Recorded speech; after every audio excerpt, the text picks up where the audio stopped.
வணக்கம் and welcome back to my channel. இன்றைக்கி நம்ம பாரம்பரியமான பருப்பு வடை நல்லா மொறு மொறுன்னு சுவையாக எப்படி செய்கிறதுன்னு தான் இந்த வீடியோவில் பார்க்க போகிறோம். வாங்க வீடியோக்குள்ளே போயிடலாம். மிக்ஸி ஜாரில் 4 பல் பூண்டு, ஒரு சின்ன துண்டு இஞ்சி பொடியாக கட் பண்ணி சேர்த்துக்கிறேன். இதெல்லாம் 1/4 கிலோ வடைப்பருப்புக்கு தேவையான இன்க்ரீடியன்ட்ஸ். 1 டீஸ்பூன் அளவுக்கு சோம்பு சேர்த்துக்கலாம். 1/2 டீஸ்பூன் தூள் உப்பு சேர்த்துக்கலாம்.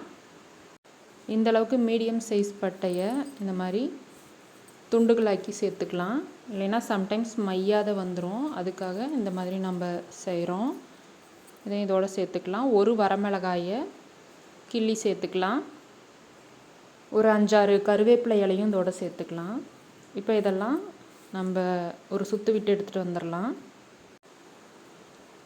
இப்போ நம்ம ஊற வச்சுருக்க 1/4 கிலோ வடைப்பருப்பு, இதை 3 மணி நேரம் நான் ஊற வச்சுருந்தேன். துளி கூட தண்ணி இருக்கக்கூடாது, சுத்தமாக வடிச்சிட்டு சேர்த்துக்கலாம்.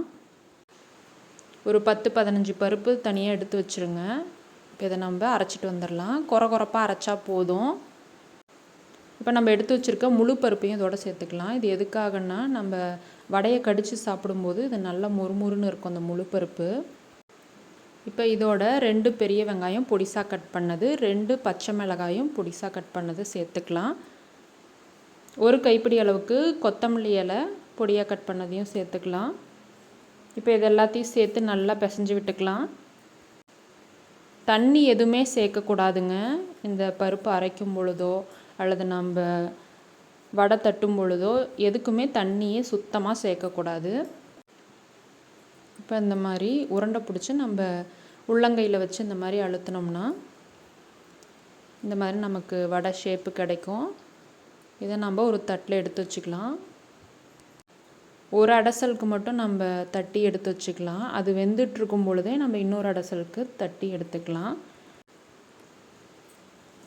எண்ணெய் நல்லா காஞ்சதும், ரொம்பவும் காயக்கூடாது, நல்லா மீடியம் ஹீட்டில் இருக்கும் பொழுது நம்ம சேர்த்துக்கலாம். இந்த மாதிரி ஒன்றா மெதுவாக சேர்த்துக்கோங்க.